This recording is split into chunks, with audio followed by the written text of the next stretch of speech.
नमस्ते भारत, नमस्ते किसान। मैं गणेश किसान फिर से किसान कार्यशाला प्लेटफॉर्म पर आज हूँ खुद के प्लॉट पर और G9 केला गठान लगाई हुई है और जिसमें पूरा प्रैक्टिकल है, जिसमें मेरा खुद का CK G9 का पौधा भी लगा हुआ है। 1 से 1,500 अलग अलग जगह पे ये टापू है।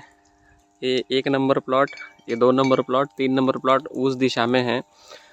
और हर बार आता हूँ तो ग्रीनरी और चमक एक अलग अपने आप में देखने के लिए मिलती है। कई सारे किसान मित्रों के फ़ोन कॉल और मेरे पास R&D के लिए फ़ोटो आ रहे थे, जिसमें मैंने पिछले 15 दिनों में जो वीडियो बनाए वो वीडियो आपने अच्छे से देखे, लाइक शेयर किए। दूसरा, आपके खेतों में आपने प्रैक्टिकल किया। इसके लिए मैं सभी किसान भाइयों को मेरी तरफ से स्पेशलिस्ट थैंक्स बोलूँगा। और उन्होंने इतना ट्रस्ट बिल्ड किया है किसान कार्यशाला के ऊपर और पूरी टीम के ऊपर। तो जो जीवंत स्लरी मैंने जीवामृत की बनाकर रखी हुई है, उसका थोड़ा सा मैं आपको आज बनी हुई रेसिपी दिखा रहा हूँ कि आज वो बनी कैसे है।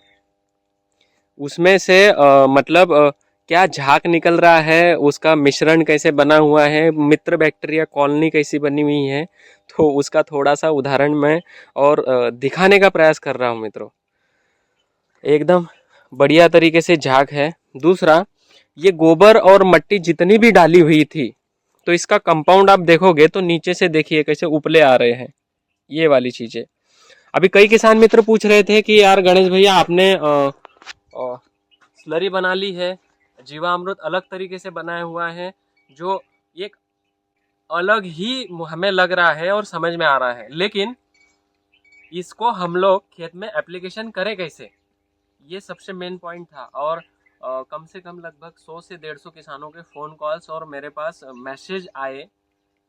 देखे तो कई लोगों ने हैं वीडियो को, लेकिन जिनको जेन्युइन अपने खेत में इन चीज़ों का प्रैक्टिकल और इस्तेमाल करना है, तो उन किसान मित्रों ने जो फ़ोन पे मेरे से वार्तालाप किया, चर्चा की।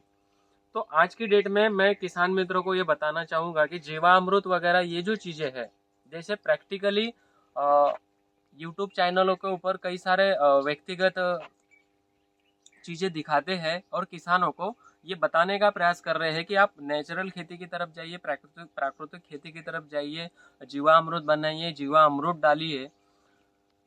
ये चीज़ें काफ़ी अच्छी है किसानों के लिए, लेकिन इसको एप्लीकेशन करने में, अपने खेत में इसको डालने में जो लेबर पेमेंट लगती है और खुद की मेहनत जो लगती है ना, वो अपने जगह पे एक अलग चीज़ है। क्योंकि किसान अभी थका क्यों है और रुका क्यों है, किसान को भी ये समझ में आती है चीज़ें, लेकिन जब इसको डालने का समय आता है तब लेबर की वजह से उसको रुकना पड़ता है। एक्चुअल ये स्लरी को ओस्मानाबाद का अगर मेरा आप वीडियो देखोगे, ओस्मानाबाद में हम लोग जब गए थे, वहाँ पर 7 बाय 5 पे केला लगा हुआ है। लाइन से लाइन 7 फीट और पौधे से पौधे की दूरी 5 फीट, डबल लेटरल। अभी उन किसानों के पास पूरा शेड्यूल है मेरा, और स्लरी जो देते हैं 15 दिन में एक बार स्लरी देते हैं, जीवामृत स्लरी सेम जो यहाँ बनी हुई है ऐसी। उनके पास ट्रैक्टर है छोटा वाला, और उसके पीछे कम से कम 2000 लीटर का टैंक लगा हुआ है। और टैंक लगाने के बाद में उसमें 2 नल निकाले हुए हैं, जो 7 फीट के गैप में वो ट्रैक्टर चलता है, और वो 2 नल को ओपन कर देते हैं उस गैप में, ताकि ट्रैक्टर आगे चलेगा और पीछे वो स्लरी का वो नल को खोल देंगे, ताकि पौधों के पास में ये स्लरी गिरती रहे। अभी वहां मैंने जब जाकर देखा और उस स्लरी को समझा, तब मुझे ये पता चला कि ट्रैक्टर का जो पहिया था वो कहीं ना कहीं केले के रूट राइजोस्फीयर को डिस्टर्ब कर रहा था। आरके सर भी मेरे साथ में थे, ताकि होता क्या है, केले का जो स्ट्रक्चर है वो स्ट्रक्चर से कम इतना मोटा स्ट्रक्चर मैं आपको दिखा देता हूँ। मेरे खेत में, खुद के खेत में प्रैक्टिकल, ये तने की जो मोटाई है, अभी ये केला मेरा बेड पर नहीं लगा हुआ है, क्योंकि हर मिट्टी का स्ट्रक्चर अलग है, सॉइल स्ट्रक्चर अलग अलग होने की वजह से मिट्टी का पानी पीने का भी शेड्यूल अलग अलग है। ये पूरी पथरीली कंकरीली मिट्टी है, इसमें 70% पत्थर कंकर है। मिट्टी कितनी है? खाली 10%, बाकी सैंड सॉइल है और क्ले की मात्रा बहुत कम है। इसके लिए यहाँ पर बेड मैंने नहीं बनाया हुआ है, इसीलिए मैं प्रैक्टिकल इसमें कर रहा हूँ। लेकिन क्या पूरे खेत में मेरी वैसी स्थिति है? नहीं, पूरे खेत में 7000 पौधों में अलग अलग जगह पे अलग अलग टापू है। उस हिसाब से मेरी खेले की खेती मुझे रिजल्ट और फीडबैक दे रही है। हम लोग ये ऐसे स्टम्प देखकर ना भूले, पूरे खेत में नहीं है। 7000 पौधों में 5000 होंगे, 2000 पौधे छोटे भी है। रियलिटी क्या है कि रियलिटी में हमें करना क्या चाहिए? जहाँ की जमीन, वहाँ का पानी, वहाँ के किसानों की सोच और वहाँ पे मिलने वाले लेबर स्किलफुल लेबर भी होना आवश्यक है। और हमारे खेतों में अगर हम लोग किसी लेबर को ला रहे हैं और उसको इसके बारे में पता नहीं है ना, तो वो डालना है इस जगह पे, वो डाल देगा इस जगह पे, तो इसमें भी बहुत ज़्यादा अंतर होता है ना। मतलब माइंड फटने जैसा लगता है। तो तने की मोटाई, जाइए अपन अपने इस पे आते हैं। ये तने की मोटाई से बेड इतना बड़ा होना चाहिए आज के डेट में, इतना बड़ा बेड दोनों तरफ से लेटरल होनी चाहिए। और उनका जो ट्रैक्टर चल रहा था, तो वो ट्रैक्टर ये 7 फीट के लाइन में जो चल रहा था, तो यहाँ पर वो प्रेस कर रहा था। तो मैंने उनको जो बताया, जैसे कि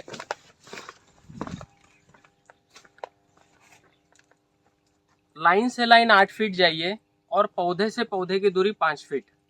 अभी उन्होंने बोला कि यार लाइन से लाइन 8 फीट और पौधे से पौधे की दूरी 5 फीट, तो 40 स्क्वायर फीट का ग्राफ होता है सर, पौधे बहुत कम आते हैं। तो उन्होंने एक दिमाग लड़ाया। अभी इस साल एक प्लॉट लगा हुआ है वहाँ पे 8 बाय 4.5, लाइन से लाइन 8 फीट और पौधे से पौधे की दूरी 4.5। लेकिन किसान मित्रों, ध्यानपूर्वक ये सुनना है कि आप जब ये जीवामृत स्लरी डालते हो, अगर आपके पास ट्रैक्टर है या फिर कोई जुगाड़ बनाकर आप डालते हो, तो आपके खेतों में जो रासायनिक खाद आप देते हो या फिर मार्केट से महंगे महंगे जीवाणु खाद आप परचेस करते हो, ऑर्गेनिक खाद जो परचेस करते हो, उनकी मात्रा डायरेक्ट 70% कम हो जाती है। इतना मुझे पता है। कितनी? 70%। मैं रेशो आपको बहुत डाउनफॉल पर लेकर आ रहा हूँ, लेकिन उत्पादन के लिए आप उन किसान मित्रों से भी बात कर सकते हो कि अगर आपने इस स्लरी का उपयोग अच्छे ढंग से कर लिया शुरुआती चरण से। हाँ, मैं ये नहीं बोल रहा हूँ कि पूरा इसी से काम होगा। रासायनिक खाद हमें बाउंडिंग तोड़कर कैसे देना है पौधे की, उसके चलने के अवस्था निहाय उसको कब कब देना है, और उसके बाउंडिंगल पार्ट को तोड़कर अगर हम लोग हमारे खेतों में उसे एप्लीकेशन करते हैं और खेतों में डालने के बाद में उसको जीवाणु खाद के माध्यम से हमारे पौधे के रूट राइजो स्पेयर स्ट्रक्चर के माध्यम से उसके इंटरनल बॉडी में उन चीज़ों को कैसे एडप्ट करके पूरे पौधों में उसको पहुंचाने का काम ये जीवंत स्लरी करती है। मतलब सारी डायवर्सिटी इसमें है। मैं आपको थोड़ा सा हिलाकर बताऊंगा और इसको डालना कैसा है। अभी कई किसान मित्रों के फ़ोन कॉल आए थे, अभी मैं इसको हिलाऊंगा। अभी ड्रिप एप्लीकेशन में हम लोग इसको छान कर डाल सकते हैं, लेकिन जिन किसानों के पास समय है, जो किसान इस स्लरी को बना रहा है और जिसके पास समय है, उस किसान ने इसको कपड़े से छानकर चलाना है। कपड़े से छानकर मतलब कि पहले जो पानी छालन वाली चालनी होती है सफ़ेद कलर की मोटी वाली, उसमें छान लेना है। उसके बाद में फिर कपड़े से छानकर, मतलब बारीक कपड़े से छानकर, फिर आपको ये 200 लीटर बैरल को छानकर मेरे हिसाब से 100 लीटर पानी मिलेगा आपको छानकर, अगर आप छोड़ोगे तो बाकी तो वेस्टेज जाएगा। लेकिन आप अगर इसी को, इस स्लरी को, इस जीवंत स्लरी को आप अगर इस हिसाब से डालते हो, जैसे मैं आपको बोलूँगा, एकदम बढ़िया हुआ यार के सर। और स्मेल आपको नहीं आएगा। आ रहा है स्मेल? कई लोग बोलते हैं यार क्या गंदा स्मेल आता है न, कितना भयंकर है न, क्या। बिल्कुल जीरो स्मेल है। एकदम प्योरली आप अगर देखोगे तो ऑर्गेनिक मैन्योर बना हुआ है। ऑर्गेनिक मैन्योर बना कैसे मैं बता रहा हूँ, और हमें समझना कैसे है। ये देखिए मैंने थोड़ा सा ही हिलाया है और मैं आपको इसको इसमें डालता हूँ। आप यहाँ पर आओगे तो यहाँ तरी आएगी, अब स्मेल थोड़ा आया है ना। अभी ये तरी आ गई, मतलब कि ये जीवाणुओं की कॉलोनी बनी हुई है यहाँ पर। अभी इसको डालना कैसा है खेत में मैं आपको बता रहा हूँ, एप्लीकेशन कैसे करना है। अभी 2 से 3 बार इसको हिला लो, क्योंकि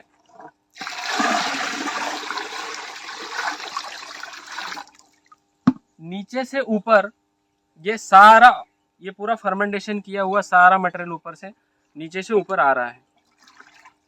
ये स्मेल नहीं है, ये एक्चुअल ये हमारे भोजन में हर बार आता है, लेकिन हम लोग उस मिठास में इसको भूल जाते हैं।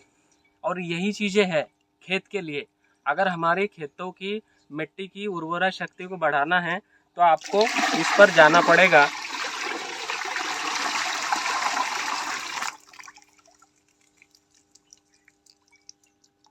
दूसरा, अभी इसको डालना कैसे, अपने मेन पॉइंट के ऊपर आते हैं। ये बकेट है, ये मेरे पास ये बना हुआ ये डब्बा है, इससे हम लोग ड्रिंचिंग कर सकते हैं।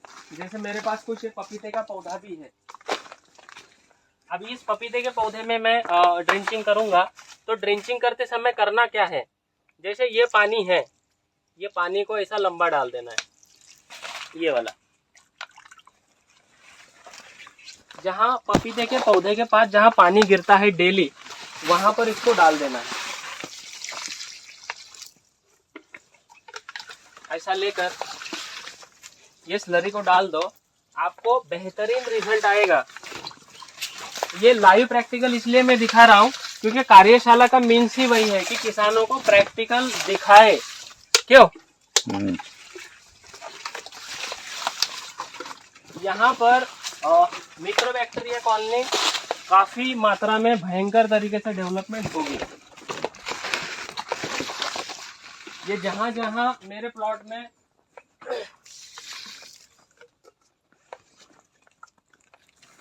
ये भी पपीते का प्लांट है, ये अरहर का प्लांट है मेरे पास, अरहर दाल के लिए, है ना। इससे जीवाणुओं की मात्रा बढ़ेगी मेरे खेत में। अभी ये वाला पहला ये था, अभी ये दूसरे इसमें मैं डाल रहा हूँ। ये पौधे के पास आपको डालना है।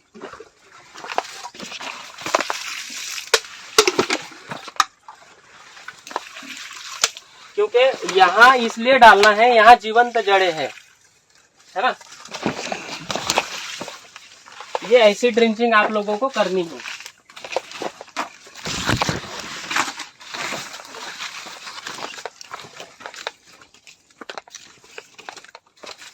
अब ये इस स्लरी को आप कपड़े से छानकर इसको आप स्प्रे में भी उपयोग कर सकते हो। जैसे मेरे पास मेरा खुद का यहाँ बाजू में गेहूं लगा हुआ है, ये गेहूं, अभी गेहूं के लिए होगा क्या, ये टंकी यहाँ पर बनाकर रखी हुई है, पानी जाने के लिए यहीं से जाता है, मेन पाइप यहाँ गिरता है। और यहाँ से करूँगा क्या, एक बारीक जुगाड़ है मेरे पास, यहाँ से ड्रिप डाल दूंगा वहाँ तक, और हल्का सा उसको नल लगाकर धीरे धीरे पूरे खेत में मेरे बाजू वाले इसमें पूरा ये जीवंत स्लरी चला जाएगा। तो इसको खाद डालने की आवश्यकता नहीं है। खाद डालने की आवश्यकता नहीं है मतलब क्या, कि इसके लिए जब भी खाद डलेगा वो बाउंडिंग तोड़कर डलेगा। रेसिड्यू फ्री फार्मिंग का जो फंडा है, ऑर्गेनिक गेहूं जो किसानों का मेन उत्पादन रहेगा और आप खाओगे तो आपको मजा आएगा। मतलब कि केमिकल इसमें नहीं मिलेगा। ये खुद के घर के लिए खाने के लिए मैंने बनाया हुआ है साइड वाला प्लॉट, और इसको ऑर्गेनिक तरीके से मैं लेकर जाना चाह रहा हूँ। तो आप पूरे भारत के किसान कार्यशाला के साथ जुड़कर जो चीज़ें मैं नई कर रहा हूँ, अभी कई व्यक्तियों को लगता है कि स्मेल भयंकर आता है, मुझे तो कोई स्मेल नहीं आ रहा है भाई, मुझे मज़ा आ रहा है रियल में। आर के सर आप बताओ कि क्या आपको वहाँ पर स्मेल आ रहा है? नहीं, यहाँ अभी नहीं आया। वो जब इसको तोड़ोगे, ये 10 दिन के बाद में अगर मैं इसको खोल रहा हूँ, 2 से 4 दिन पहले जीजा ने आकर इसको हिलाया है, लेकिन 10 दिन के बाद में अगर आप इसको प्योर मैन्योर ये बना हुआ है, ये अगर आज खोलोगे तो कहीं ना कहीं तो स्मेल आएगा ना। नहीं, हल्का वही लेकिन लगा खुलते। ये स्मेल बहुत अच्छा है हमारे पौधों को सेंस करने के लिए। पौधा यही सेंस करता है। आप अगर पौधे के जड़ों के पास जाकर एक आधी मुल्ली को, रूट को अगर ऐसे हाथ में मरोड़ोगे ना, तो यही फ्रेग्रेंस उसके मुल्ली में दिखेगा। ठीक है, ओके, थैंक यू भारत, नमस्ते किसान।